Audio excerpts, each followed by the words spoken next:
There's two challenges in this. There is a challenge of insufficient quantity that we need to address, and there's a challenge of quality that we need to address. So we need to continue to build social housing. We need to build more social housing and recognise and work with local authorities and our house building partners to do that. The other challenge we've got is the quality of it. So we need to start to see a way of addressing that. One, about starting to either retrofit at scale and pace millions of homes, potentially regeneration, about changing some of the tenure types and some of the properties, and recognising that what we'll have to do in the future is probably to demolish some of that and then replace it with housing that is more suitable for the future, both in terms of its design, its location, but its quality. It was really good to see that we're all kind of facing the same challenges, but we are confident that we can overcome some of those challenges when working together collaboratively would get there. So I think it was really interesting. It was especially interesting to hear kind of from the local authorities that are not necessarily directly in the economic roles of chief execs, who still have that same vision for development, which is really positive, and especially affordable housing delivery moving forward. I feel very confident of our ability to deliver. It's extremely difficult, but we have achieved a lot in the last couple of years. We've got a really good team in place. We're very confident of our ability to progress opportunities through planning, to develop relationships with housing associations, which will be required to do what we want to do. And more importantly, to deliver what the country needs and what our local areas need. There's never been so much need for the delivery of social housing. So for me, today's discussion was very much about linking in with partners who are very much in the space of dealing with the housing challenges that we as a borough face, and learning from some of the examples and good practice that they've delivered in other areas.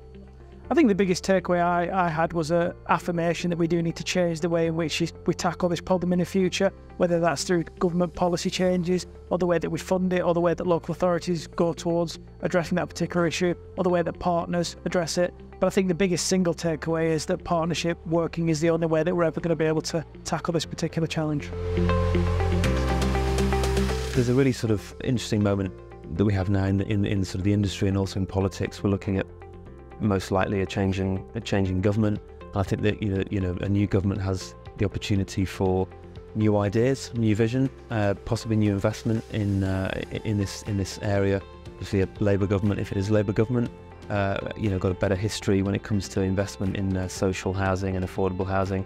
So I'm very optimistic about, I guess, our industry, and also from my personal perspective, the design quality of what will be produced.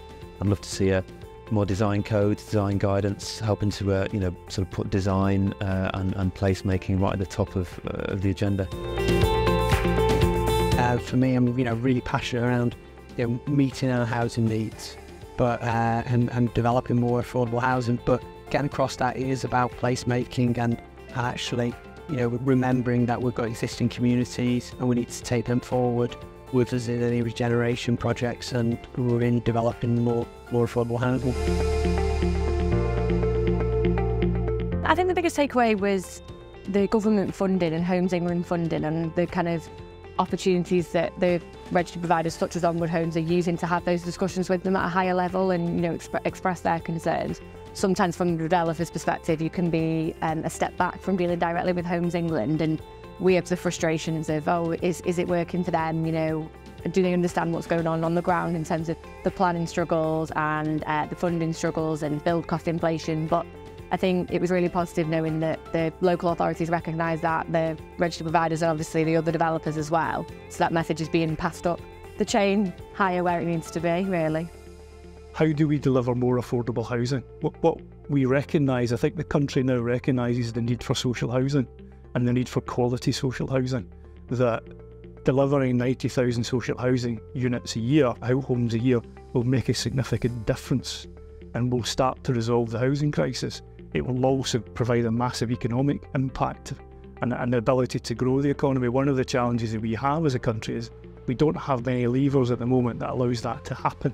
The question for us is benefit to communities, benefit to customers, benefit to the country in terms of economic growth. Is this the right thing to do, and how will we do it?